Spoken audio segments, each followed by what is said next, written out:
Make sure we had a record going there. And to continue up with what we're talking to Dick Ramsdale, the market manager at the city of Flint's, the Farmers Market. Now we're talking to Sam Jawhari. And he's one of the vendors, and you've been here how many years now? I've been here about 8 years. 8 years? Yeah.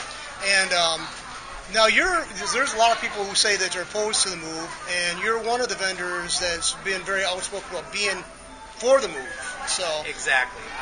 As a vendor here, I think we've outgrown this particular place. As a vendor, my plumbing's always breaking down. I always got leaks. My electricity, the same thing. My circuits are popping all the time. It stops me from actually adding. They've upgraded me as far as electrical and plumbing. My plumbing, it doesn't go straight down. It has to get pumped out all the way over the roof, through the roof and down to the other side is how they get rid of the water. It's an old building, and no matter what you do to it, it's still an old building. You can't really, I think, upgrade it to where we need to go. We would lose so much of the parking, and we really can't afford to lose any parking. No, that was the reason why some people have real serious considerations or objections to the proposed move, because I addressed this with Mr. Ramsdale already, but it was like they were afraid that there's going to be paid parking, and it was going to be all paid parking, which is not really the truth. No, it's not. We're going to actually end up, I think, with about 100 more parking spots than before,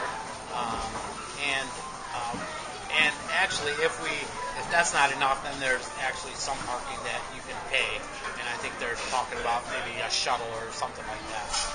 So it's like, you're in a more of an unusual situation than most of the vendors here, because you made a reference already about needing water more.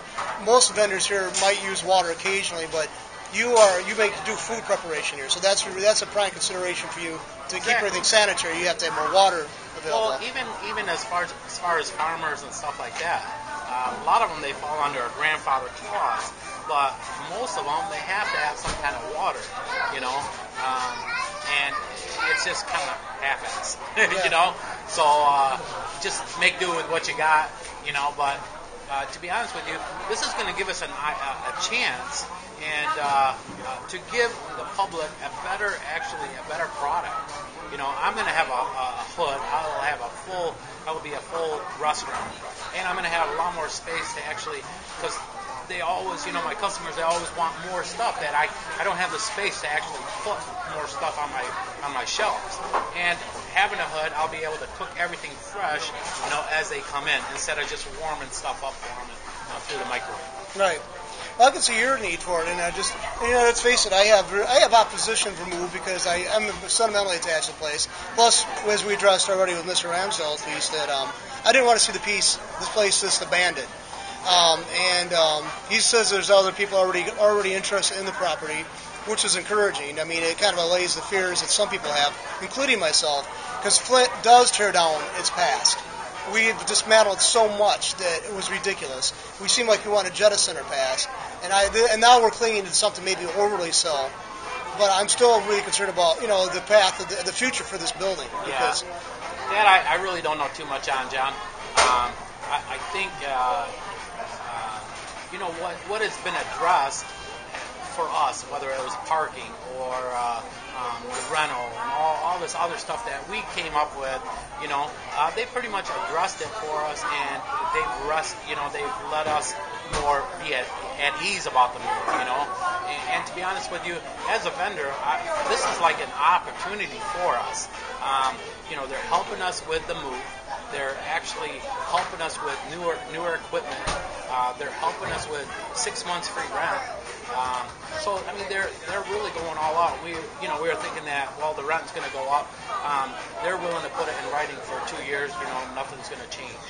So that's encouraging. As a business person, every cost you basically have to consider, because ultimately you might not like it or not, but you just don't eat that cost. You have to pass it on to consumers. Exactly. You just don't eat it. Right. I mean, no pun intended that you make stuff. Oh, sure. Yeah, but you do. You have to eat it. I mean, they have to pay it. If you are open your doors and you're going to lose money, you're not going to be in business very long. Right. So somebody has to eat that cost. And, I think with this, we're actually going to give our consumer a better product and keep our costs as low as possible. Now, obviously this building was designed before there was a concern for fuel efficiency, for heating it. That was back basically we had oil plenty. That wasn't a concern. I mean, it was built in the late 30s, early 40s. Now it's a major concern. I guess it's a utility bills are outrageous here, especially in the winter months. So I can see all that. I'm an adult. Well, too, if you remember last summer, we reached into the hundreds, and as farmers or when you have your products out and it's that hot, it's going to wilt away, and right. You're going to be throwing most of that stuff out. Right. Plus it's very uncomfortable for the consumer. They would walk in, they're dripping wet. It's like, I'm getting the heck out of here. Right. We're going to go into a new building. It's only been around 5 years. It's got air conditioning, and we're going to pretty much lay it out, where they're looking at different markets, and we're trying to not copy them to a thing, but we're trying to get different ideas, and make it our own. Yeah. Well, I can understand. I can understand your need for it. I'm not ridiculously close-minded to see that, this building is old. It's outdated. It's hard to, the only thing I do like about it, where we currently have, Mr. Ramsdale and I talked about this, is the entrances for the individual vendors. It's easier for them just to back their vehicles up, unload or load, and that's going to be kind of sacrificed largely at the new location. But he made a point that he thinks if they're so concerned about that, they're not looking forward towards their customers' concerns. So, basically, life's a series of trade-offs. I can see that. Here's the thing too, where right now they don't really have the space if they wanted to put. I'm going to end up with a walk-in cooler, which I couldn't do now. But with the new place, I'm going to have that. So, I can put my vegetables, in this. I don't have to carry it from different places to bring it in. I can leave it in my cooler. Right. So basically, it's a trade-off. So you don't have to do as much work in the morning trying to get your stuff out of your trucks and put it in your place. You can leave it here. So that's again, and another thing is too. Of course, I'm from Flint. I know that security is a big issue. So the building like this has so many doors. It's easy. It makes it that much easier for burglars to get into. So you'd have to anything that's like small or any item has to be taken away pretty much every week, doesn't it? And put away. Well, it does. Yeah. We had a break-in just not too long ago, right here. Yeah. So the whole thing is, I think as far as the downtown, that's probably one of the safest places for Flint. Right. You don't really hear too much stuff that goes on there. No, I think with all the stuff that they've done down there, they're bringing people downtown, and people are enjoying themselves. Well, see, my concern is too, and I told Mr. Ramsdale this during the time we talked. As a Flint resident, I get infuriated that the 4 blocks downtown, 4 or 5 blocks, they're overly concerned about that, but they don't give a damn about the rest of us. And we're on our own. And that's that. And he said he can understand he can understand the frustration of that, because we never had. It's not just a recent development. It's just our officials have always kind of disregarded any kind of concerns we had. They tried to put a Band-Aid on things, and now we're reaping the benefits, the negative benefits of their approach to things from the past. And I don't want to see that repeated. Yeah, but don't you think if they take care of the downtown, then it's going to start dwindling to the outskirts of it too? I don't see that. I don't. No? Unfortunately, I don't. I don't see it. I have hopes it could happen, but I don't. It's from. We never seen that develop whenever they put money in before. Well, I think that's as you take care of the downtown and that starts bringing in revenue, that's going to start going outwards too, with the money wise. Well, there's no money. There's no money whatsoever. And let's face it. The amount of people who are dependent upon the bridge card or food stamps, whatever you want to call it, is an indication that some seriously miss, not only locally but nationally. Yeah. And I don't know any time if that's going to ever turn around, where there's going to be less, a decreased dependency on those things. I have hopes, but the thing is, to me, hope is something nebulous. Yeah. You try to do as much as you can to make it a reality. I think when you hit rock bottom, there's nowhere to go, John. Well, we're pretty close to that, though. We've hit rock bottom, so there's nowhere else but up. But that's the way I look at it. But I understand your concerns. You and I have been personal friends for several years now, and I've seen your, I've seen your business. You have a good business. You have a good draw. Pretty much, you've been at a couple of locations. You had a location somewhere else. Yeah. And here in Flint.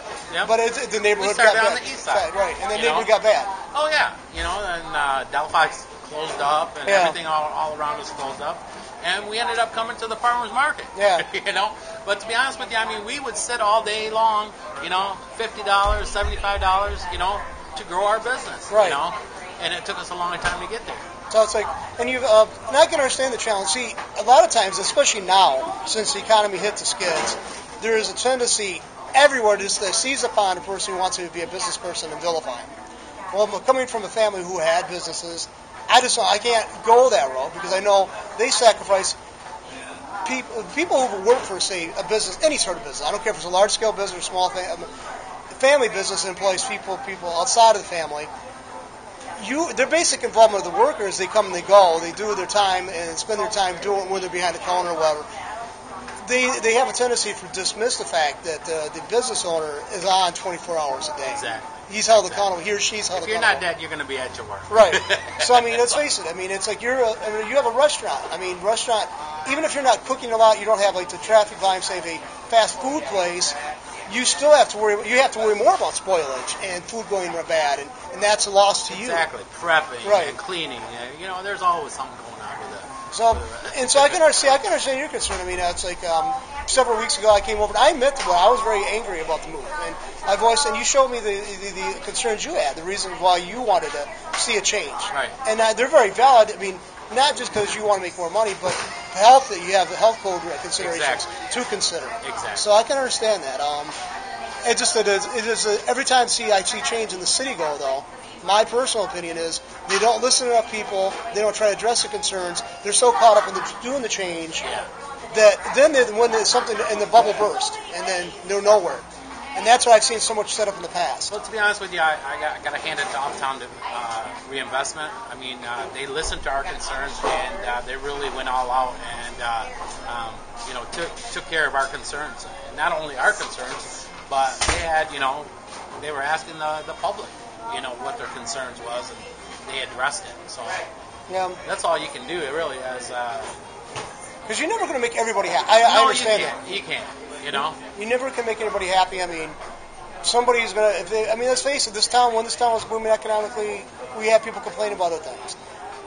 You just basically say, no, I don't know what to do. You don't know what to do. I mean, and you can't say whatever these people are saying. You can really dismiss it because some of it might be legitimate. Maybe they are being screwed over. But how do you approach that? Yeah. How do you handle it? But it's an infuriating part of being in the real world. Exactly. So anyway, change is always as difficult.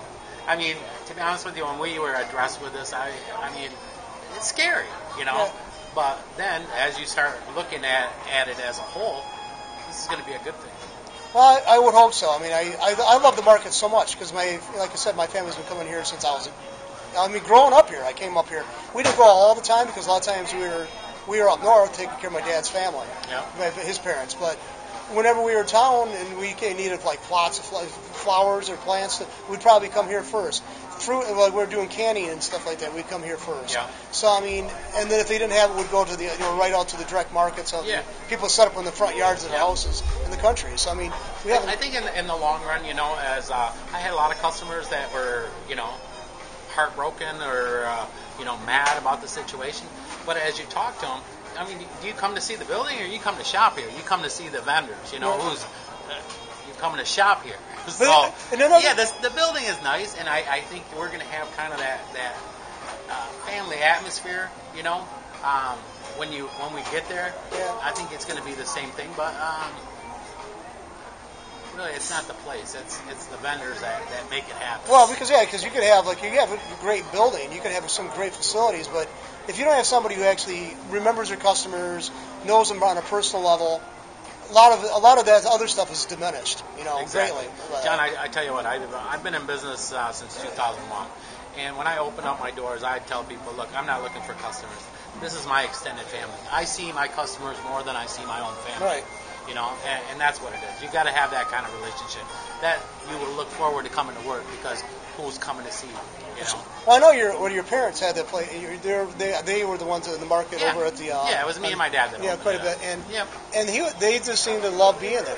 Exactly. And then that came true. I mean, that's our heritage is we're Lebanese, and we love people. Right. You know? Not only do we love people, but we love to feed people. So. And I always thought that was good because my mom worked for people who were Lebanese, and when she worked for a wholesale produce place here in Flint, and it was very much the employees. They'd have like arguments with their employees, screaming and yelling, and the next minute they're okay. They're just like a family. Oh, exactly. My mom said she was always amazed. Well, she was like that. Her personality's like that. Yeah. So, I mean, that's the way we are. Exactly. Too. So, I mean, she always thought that was so odd for business people to have that approach to business. No, you get out your feelings, and that's it. It's done. Yeah, she goes and no, she's passed away, but she had good memories of the place she worked for. I mean, she always thought glowingly of those times. I mean, even when she said, I was pissed off at those guys so many times, but now that's in the past. You know, but these was like they're good employers. They were good employers. They paid them well. The job was great. I mean, she goes, I look forward to going to work each day. And she goes, and it was a hard job. That's what it's all about. Yeah. You got to look forward to coming to work. But see, another thing is too, and I say the Flint problem is because I've talked to people who are gentlemen owners management. They came from other parts of the country, parts of the world actually. And they said what they saw as a problem in Flint is us against them mentality, against the blue collar, against the white collar, management against the labor, the everyday laborers. And he said they never seen it so markedly pronounced as they did here. And I don't know if you've lived in different places, I'm sure.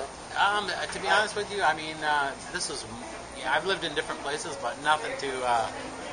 I've left for a year, 2 years, but I always come back, So this is home. So, well, you seem like you're very energetic about the change, and I mean, and like I said, you're one of the places I come here when I come to the market. Yeah, that's where I go to. Yeah. So I mean, I definitely glad to. But one thing is, I just don't want all the people to just leave the market, and just leave the vendors hanging. And I might not like the change, I might not agree with it wholly, but I don't want to see the vendors suffer. Well, to be honest with you, I don't think that's going to happen. I mean, talking to my customer base and stuff, wherever you go, we're going. So that's, they're still going to support us. I think we offer them a great product, a healthy product, and we differ than anybody else.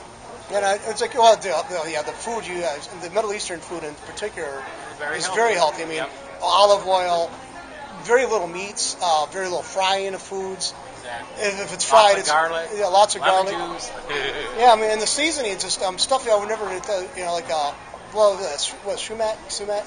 Yeah, I mean, I never thought of using it as a seasoning. Yeah. But it's used really well, and I forget what all the dishes. So I mean, and you've been now. Yeah, we'll give you a little selfish plug here. Go ahead and tell people what times you are here. And we are in the summertime. We are here 8 to 5, Tuesday, Thursday, and Saturday.